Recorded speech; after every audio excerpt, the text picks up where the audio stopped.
Welcome to USA Global TV and Radio, where our mission is to provide education, entertainment, hope, and inspiration. USA Global TV and Radio connects you with experts and audiences all around the world every single day to help you succeed in business and to live a richer life.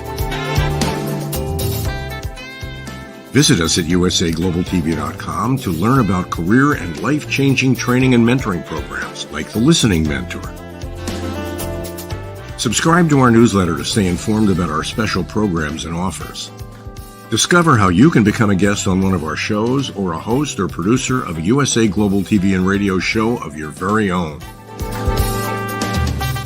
That's USA Global TV and Radio, where the doctor is always in.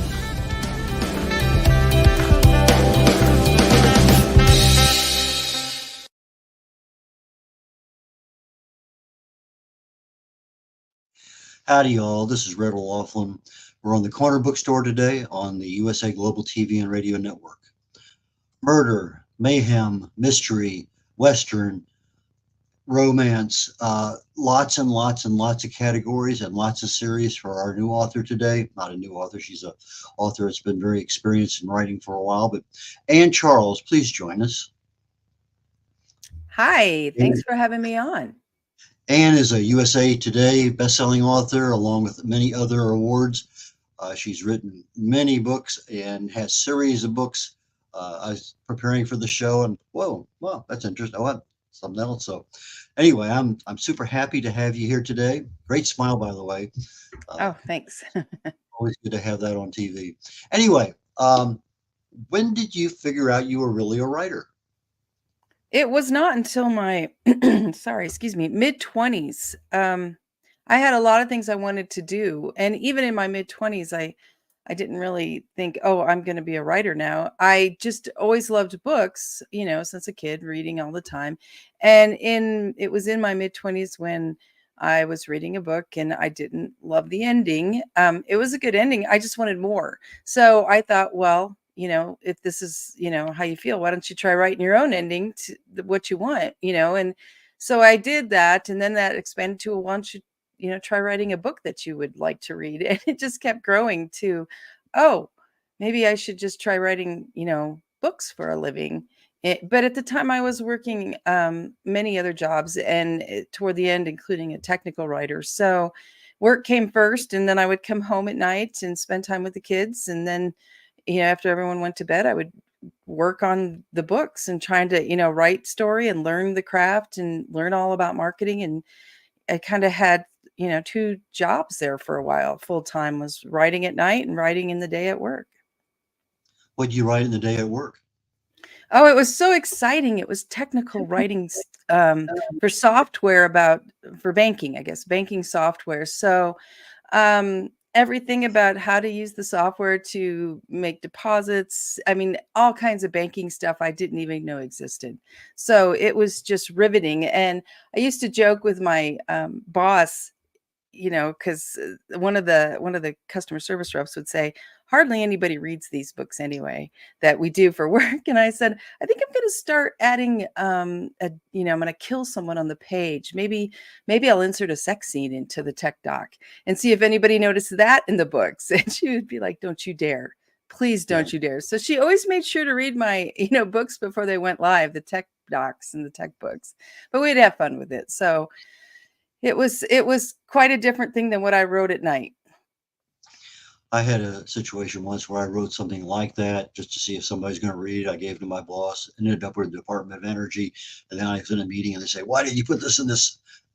That wasn't supposed to even go to you all. But regardless, I know the feeling you had. Is anybody going to read the thing? Right. One time with my critique group, we were joking, or we would joke around with different things. And I wrote an ending to the book that wasn't true, and I killed the hero. And I gave it to them to review. And one of them, we're still great friends. She was at the doctor's office when she read that. And she goes, I was so mad. I was like, how could you kill him? You can't kill a hero in a romance. That's not how it works. And I laughed. I said, what it is I just wanted to mess with you and have fun with something else. So we still get a good laugh out of that, me killing the hero and fooling her. Well, at least you brought him back to life, right? Before the book was Yeah, published. exactly. I know what you mean about you read a book and you get to the end of it and all of a sudden, well, that's not what I expected. Or in some cases, the author dies and somebody else finishes the book. And normally Right, where the author would take 100 pages to wrap up the story and weave everything together in right, 15 pages, it's done. And uh, what happened? And right, you feel right. really disappointed because you know that's not the way it should have happened. But yeah, I feel your pain on that one because I've seen that a few times. But uh, anyway, so you got involved and okay, so you have a little bit of romance, you got a little bit of mystery, you got a little bit of horror, you got a little bit of Western, you got, what do you not have? Oh boy. Well, too much drama.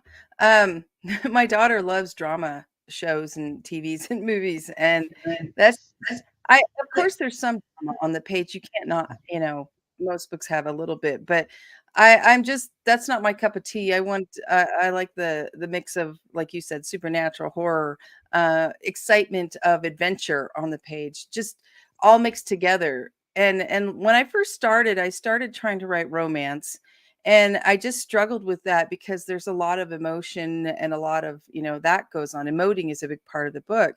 And I just kind of would get bored with that just because that's not my style. So I tried that for a few books and then I was like, that's not working. Let's throw a dead body into the mix and see what happens. And then things started getting exciting.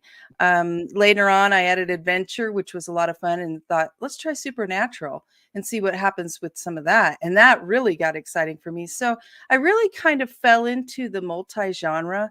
Started with one, tried to stay with that. I wasn't going very far with trying to get with publishers at that point. That was early on, and they really wanted you to pick a team and stay with it. Are you going to write mystery? Are you going to write romance? What are you writing here? But once the ebook market, started to grow, that really opened up opportunity for someone like me that mixes them all together, and we're not worried about where they fit on a bookstore shelf so much. We can put them in multiple categories. You talk about killing a character. I've had a couple books where I had to go back and read the paragraph 3 times. Literally, I'm serious. Did that character actually die? Yes, really.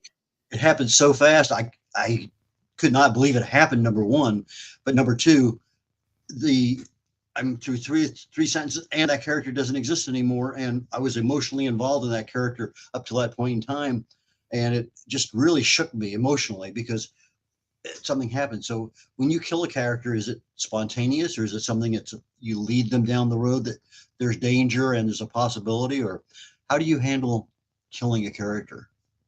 I've done a few where you actually knew the character and you went through the book. You may have liked him, you may not have liked him a lot. Um, and I know from my first draft reading crew, when I do it, I don't tell anyone what's coming. I may have an idea, what I'm going to do, but I try to keep it to myself so that I can get the full, reaction from the first draft crew. That's usually 10 to 12 people do that for me.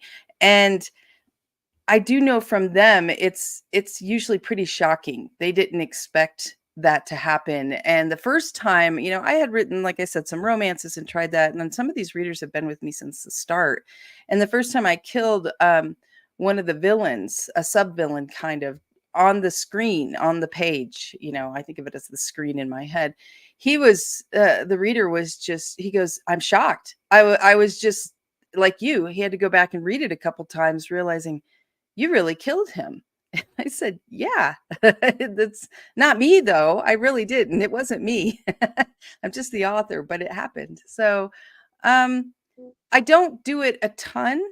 I try to make it count. I'm not a John Wick, on the page where I'm killing everybody. I'm, I try to have it has a purpose in the plot, as part of, what's going on. So that's just my style. I have nothing against John Wick in that style. I watch the movies and, try to count how many go down, but that's just not me on the page. My daughter pointed out in the John Wick movies that the actual number of shots are the actual number of bullets that are available for any particular one, so that when you see him reloading, he's already out. And But a lot of times we see, well, I know that that gun doesn't fire that many bullets, but they're still shooting. So anyway, there's some Yeah. interesting things there about the John Wick movies that add a little bit of realism to it that we don't typically see. But Right. anyway, so do you know ahead of time you're going to kill a person off in your book when you're writing it, or is it just one of those things that kind of comes as the plot develops? A lot of times it's as the plot develops. I might have a villain and I know we're gonna, at some point possibly this villain will go away, or I mean like die, go away, or just go away. So I have that in mind. But I when I try to plot a book out, I will actually do a high level skeleton plot line. And then I'll start writing and I'll pretty quickly go right off the plot line. By first turning point, I'm doing something different than what I originally plotted. I always think of that skeleton plot line as just something to build confidence within myself that I can tell the story. That there is a full story here. Let's go now and see what comes out. Sometimes I know, from early on in the story. Other times, as I build and things keep happening, I realize, oh, this will be really effective for what I want, in this particular point in time. If this character, dies or is killed or something, this is going to be part of the mystery for the next book or 2 books away. Because with my Deadwood mystery series, for example, I always, each book has a plot and it goes through and it's all a story contained. But there are all often starts to another plot line that's going to be in a future book. So, keeping all that in mind as I build the series, and I'm working on book 14 right now. So there's a lot I have to go through when I start outlining a book to just say, what have I left in the previous books that I need to pick up now? And let's wrap this one up. Let's pull this string along further. What do I need to do? So that all comes into play too when it comes to killing someone. And sometimes the book starts with a murder, and that's how the mystery starts, for that particular story. I mentioned this on a couple other corner bookstores, but there was I think 5 key points Hemingway always makes with his books. And one of the ones that kind of stuck with me was the fact that quit while you know what you want to write. In other words, you get to the end of the chapter, you know how you want to finish the chapter, stop. He says, if you Right. finish it, now all of a sudden, you can certainly figure out how you want to link it to the next part, the next chapter, the next paragraph, whatever it may happen to be. But if you come back and you already know the ending, you've had a chance now to think about it, and you don't have it. You just come back and you start because you know where you're at and what you want to do. But if you Right. finish everything, you've kind of put a little hiatus in your process of thinking. And I guess I write nonfiction, and so I'm looking at how do I link this particular one to the next one. I could do that easily in nonfiction because I know what I want to do, and usually I Right. wrap everything up. I'm done. Okay, now I have to start the next chapter or the next section. And I'm thinking to myself, that ought to be, whether it's a Western, a space fantasy, it doesn't make any difference. That makes a lot of sense from an author's perspective because I can sit down and I know exactly what I want to do. And I've had the chance to let my subconscious brain mold the stuff around and see, is that really what I wanted to do or something else? So, what do you think about that kind of advice? I think a couple things sprung to mind as you were talking about that. One thing that I think about often is, okay, how am I going to do this? How am I going to end this chapter? What feels right? And sometimes I'll write a chapter and I end it and I think, that's not quite right. That's not it. I need something more. Maybe I need to cut it sooner. I need to modify that ending a little bit. It does not feel right. And something I've learned over the course of all the books I've written is, for me, this is for me, books are like a roller coaster. Um, you start out sometimes going up the big hill and to do an immediate drop. There's a lot of twists and turns. Sometimes there's loop-de-loops in the thick of it. And you keep that in mind as you go chapter to chapter so that the reader feels like they're on this ride. Now, sometimes if you're doing, all kinds of crazy fast spins and all this stuff that's adrenaline rush, for the reader, there are times you got to slow the pace a little bit and do the slow, roller coasters will slow down sometimes and do a few nice turns and then click click click click click up the next hill. So I try to think of a book like that, and chapters as well, flowing throughout the whole thing. You don't want it to be like a jerky ride. You want it to be a full on entertainment thrill ride from start to finish.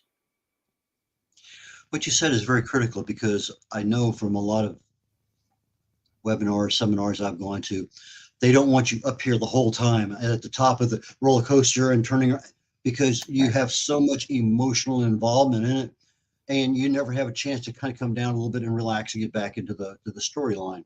And again, you Right. don't want to have sorrow and fear or whatever at the bottom. So you do have to have that general roller coaster. And sometimes you're up here a little bit, and then but you do have to have that, because otherwise the reader is burned out Right. before they're even a third of the way through the book. And I kind of Right. pay Right. attention I to that. mean,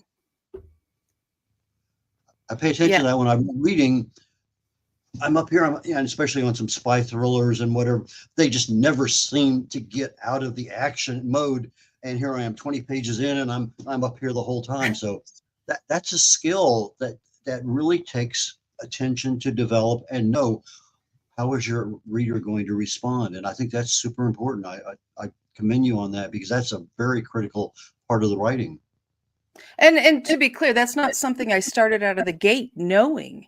This is something that as book after book, as you keep trying to improve your craft, you're starting to, this comes really easy, and this comes really easy, like show don't tell comes easy, or transitions come easy.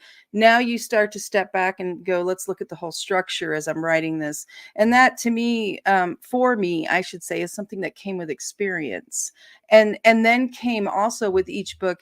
What is the theme? How can we play with theme and have it fun, instead of just, yes, my theme is justice. No, how can we have each chapter, each scene have this theme, this premise, this thing we have going on?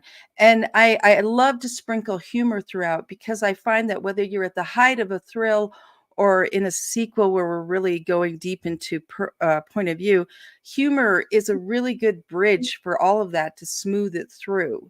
So that's why there is a lot of humor sprinkled through my books, because number one, I love humor in a story. Number two, I think it helps smooth out the bumps of the ride. So I assume you kind of like Ryan Reynolds and his little quips of humor. Yes. Yes.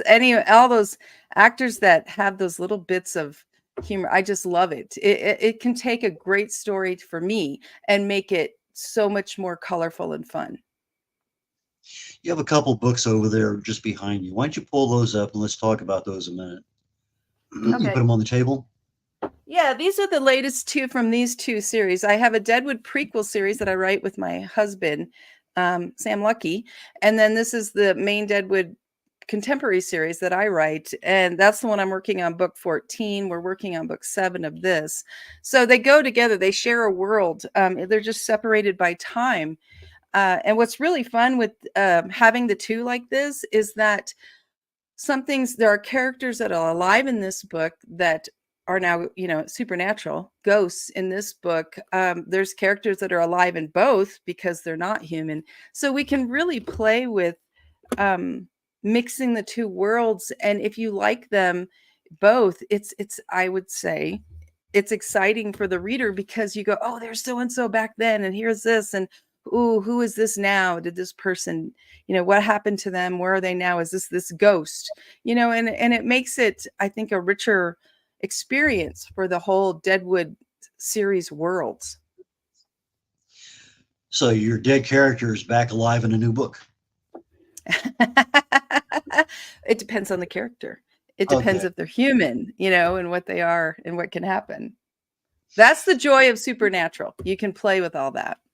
So when you wrote the first one, did you envision having two separate, distinct series? Did you expect to write a series of a dozen or more No, books? no, I had none of that. This is the very first in the Deadwood series. I have lots of notes in it from something else I'm working on. But anyway, that book, I wrote that, and I thought maybe a couple, with that series, with the way I ended it. But I didn't ever think that it would go on to 14 and onward. I mean, we're at 14 and there's so much still happening. And I kind of judged by the fans and their reactions, and the fans are still 100% on board. So that is a challenge for me as well as the writer, is to keep putting out a new book in that series, but not making it the same as the past. So you feel like every book is a different ride at the Ann Charles amusement park, right? So I have to figure out new ways to do things differently and make you feel like this feels different. And sometimes, and sometimes it's more humor, sometimes there's more action. I have book 9 in the series that is just action, action, action. And then book 10 slows down. It's Christmas. It's more about the characters, So I just try to keep mixing it up. And like I said, that's a challenge for me as an author. And it helps me to grow because I have to think, how can I do this differently now to keep readers loving the story and feeling like these characters are growing and things are changing. So how did Sam Lucky get lucky enough to get into your books? Sam Lucky's been there from the beginning. We've been married a long time, and he was always there, a lot in the background because I'm not good with technology. And long, long ago, when I first started this, I was having trouble with some software, and I was threatening to throw my laptop on the floor and stomp on it. He said, please give me the computer. Let me help you with this. And it, has always just been from right at the beginning. He was he was always the first reader. He would read what I wrote and we would talk about it. He would help me brainstorm a lot of the Deadwood books and what could happen and what could come, along the way. He would read them as I got going. And when I said, oh, I'm such a horrible writer, I don't know how I wrote the last 10 books, he would say, you do this every time. You can do this. You can. So I was writing book 9 in the Deadwood series, and we were watching a show about undertakers in the Old West. And I said, have you ever heard of a woman undertaker? And he goes, no. And we started looking into it and talking about it more. And it just kind of, the Deadwood Undertaker series, was born. But that's historical. There's so much historical accuracy in that series to the time in Deadwood. And so that takes research. You don't want to write it historical and have your history wrong because people will correct you. Readers are smart. They'll tell you what you did wrong. So you want them to be able to enjoy the story without finding all the errors in your history research. And that's where Sam Lucky he loves to research. And he's like, I could do all the research and I could write and we could brainstorm together and then you could come in and we'll kind of do like a duet. And, this series will take a little bit less of your time. And, we could build this whole wonderful prequel history to the Deadwood series. And so that's kind of how it started. How many miles away is Deadwood in reality? I think it's about 1,200 miles from where I live currently. My mother and stepfather lived there, and for years. My mom just passed away, and she had been there, I think, 36 years, 37. So I spent a lot of time growing up in Deadwood, spending time back there whenever I could to visit. So before I even started writing the series, I had a good amount of time and real life research living there. Exploring the Black Hills, going into mines, going through the different museums, in the area, all that was there. So it just felt natural to tell the story about the town. Have you ever encountered any ghosts? Well, I think so. You never, I'm not a medium. I'm not, I don't think I'm wide open, channel wise as some other people are. I have experienced some really weird stuff. So I think that, yes, there have been ghosts, but I'm more like Violet, the main character in the Deadwood Mystery series. She's, initially a skeptic of the ghosts where everyone else isn't. And as time goes on, she realizes, oh, they are there. I just can't see them like other people can see them. So that's kind of me. My daughter was a guard at a prison here in Houston early in her career, and she'd be working outside picket. The gun was almost as tall as she was. She's only 4'10".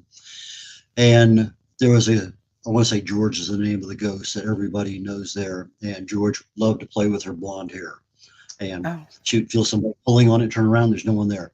And that went on and on for a while. And then she said one day she was walking inside the prison, it's late at night, and there was all of a sudden somebody's in front of her walking, an inmate.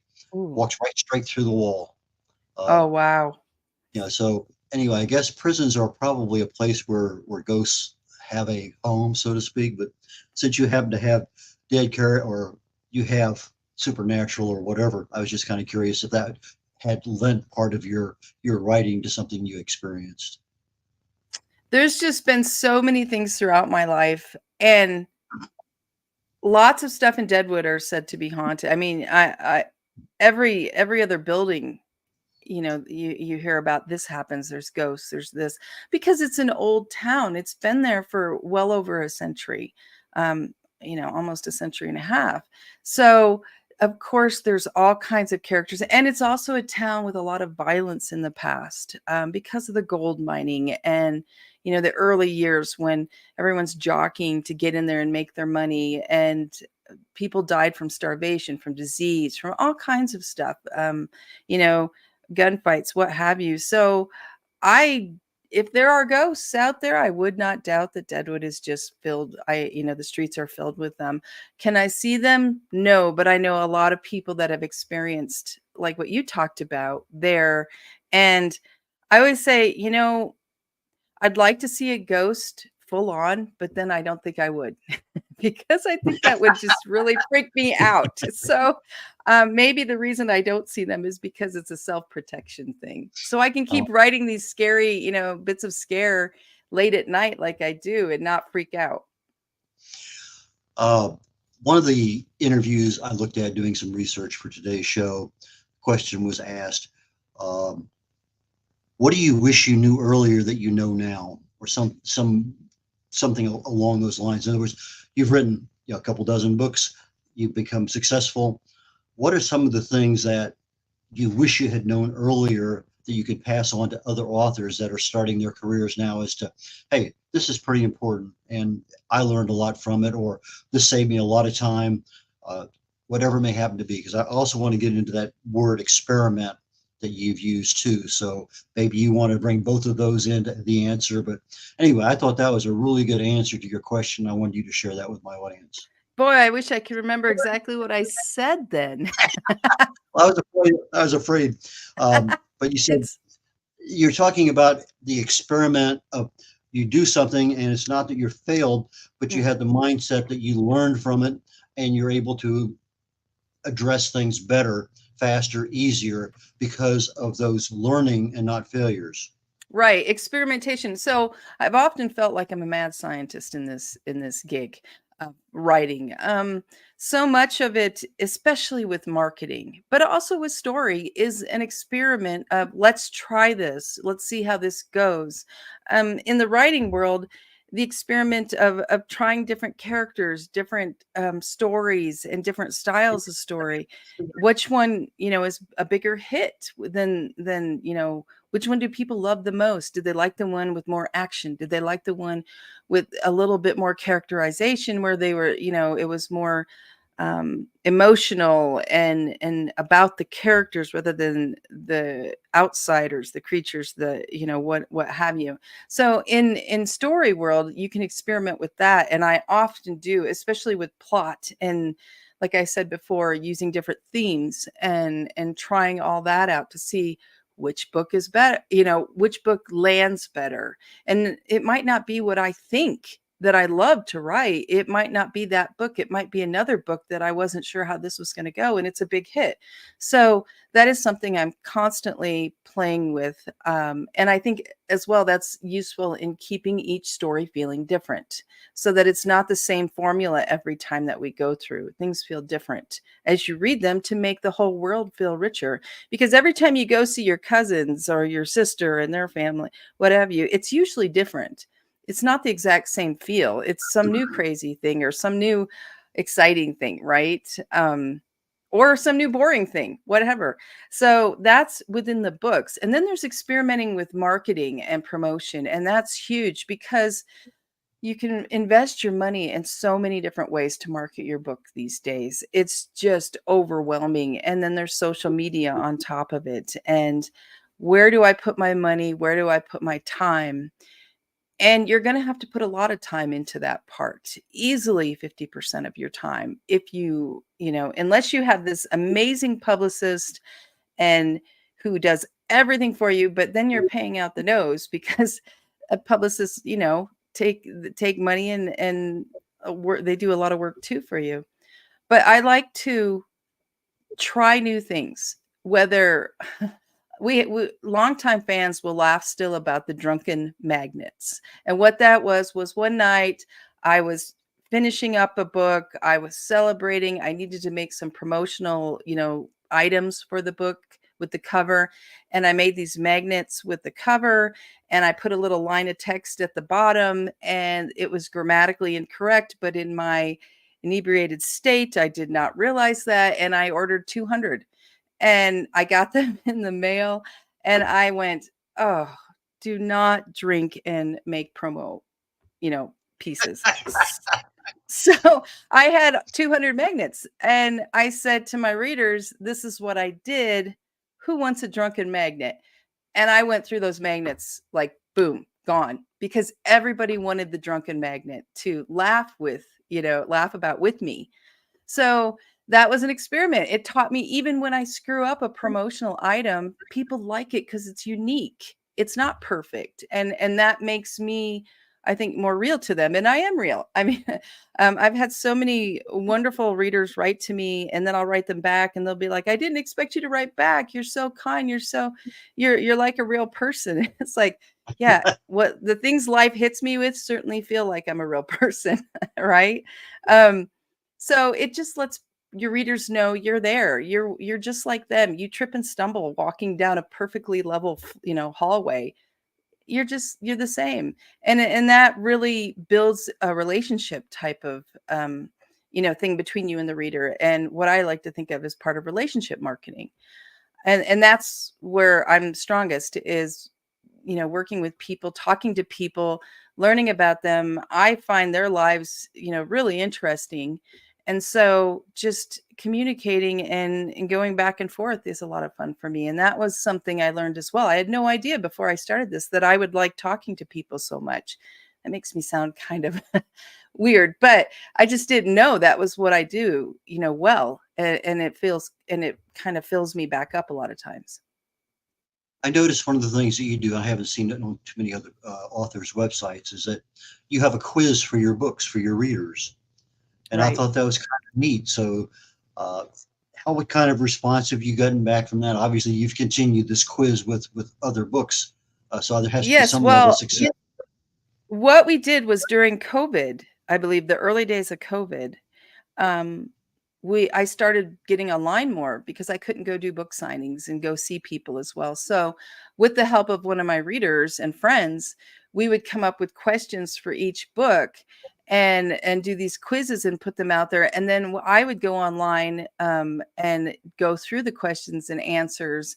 And if you were online with me, you could comment and we would chat. And that way I could kind of interact with people, and still have that feeling of I'm still here, and let's talk about the stories and have fun with them. And so, yeah, those turned out to be a lot of fun. And I'll have people write me and say, oh, I went through and I did a bunch of your quizzes and I had so much fun doing that. So I am always trying to come up with something new and different for each release. For example, one of the things we just did, I don't know if you can see it back here, it's a placemat. See if I can pull out.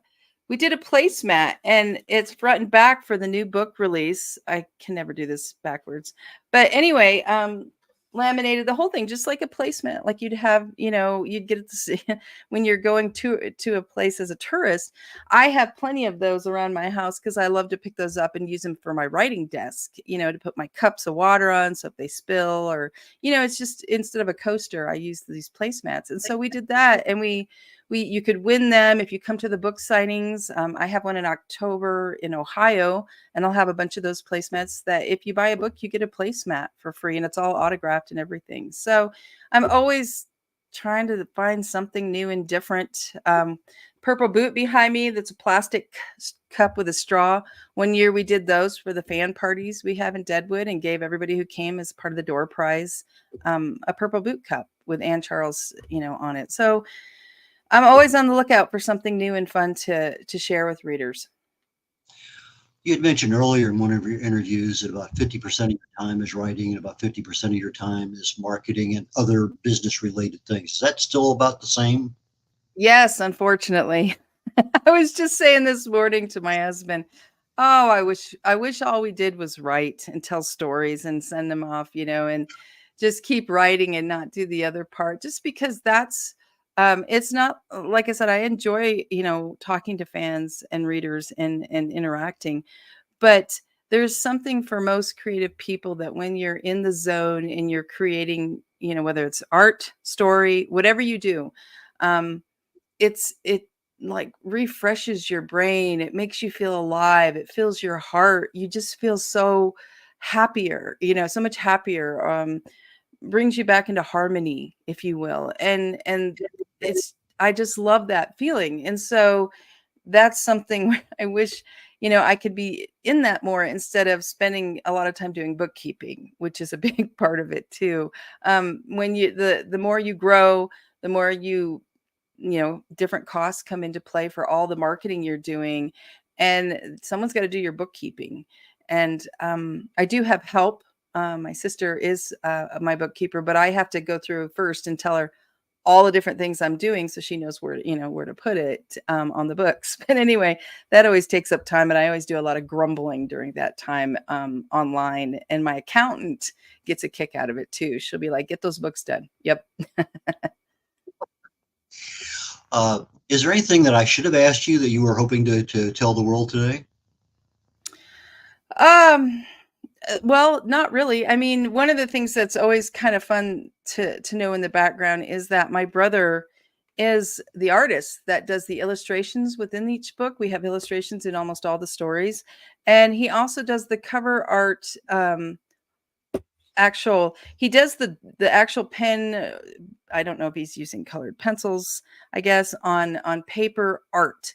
And we take that art and we scan it in, and then my husband is the graphic artist now, who goes through and builds the cover and puts the whole thing together with my brother's art. So they really work as a team to create these cool covers that are unique. And that was something from the start.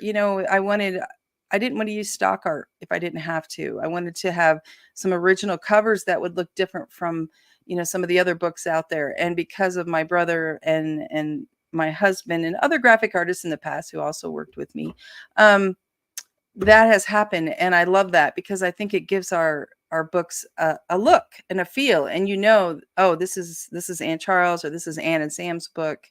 And it makes it more fun that it's part of the family.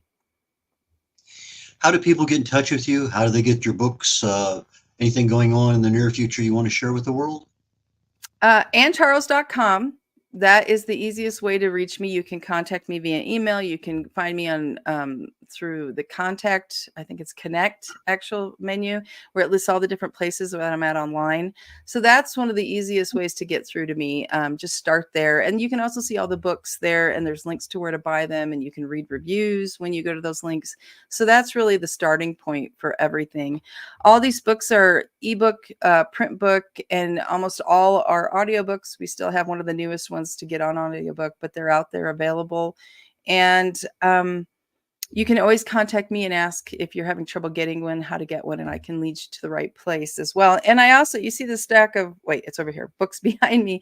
I sell through my online Ann Charles store, and I will personally autograph it and put what you want on there. Fantastic. Ann, thank you so very much. Ann Charles, ANN Charles, CHARLES.com for our audio audience. And I loved it. I'd love to have you come back. We have so many other questions I would love to have gotten into with social media and marketing and other things, editing and book. Well, you already covered a little bit on the book covers because I had several questions there I wanted to go to because they are kind of unique. But anyway, thank you so very much, and best of luck in continuing to collect awards, and just super thrilled to be able to share some time today with you. Thank you so very much. Thank you for having me back on, and I'd love to come on and we can talk more about all parts of this crazy business. Fantastic. Thank you again, Ann, and have a wonderful day, and I will catch you later. Next show on the USA Global TV and Radio Network is called The Wise Ones. Ironically, our guest today, Janet Pollock, was on the Corner Bookstore about 3 weeks ago, and her primary mode of operation is an executive leadership coach. So we're going to be talking more about that today than her book. And then following that, I have a show called Talking Heads, and the heart of health is the topic, and I'm just about ready to wrap that one up. I think this is going to be the penultimate one today. Hopefully next week will be the last one. But anyway, Rattle Laughlin signing off on the Corner Bookstore on the USA Global TV and Radio Network, and I will see you in about 16 minutes on the Wise Ones. Take care. Have a wonderful day. Bye now.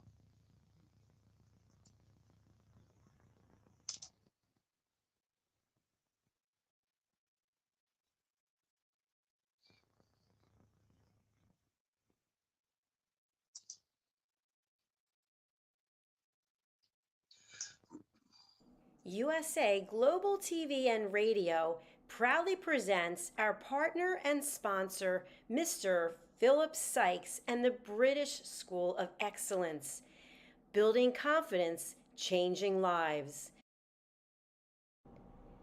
And now, proudly presenting the Polished Professional.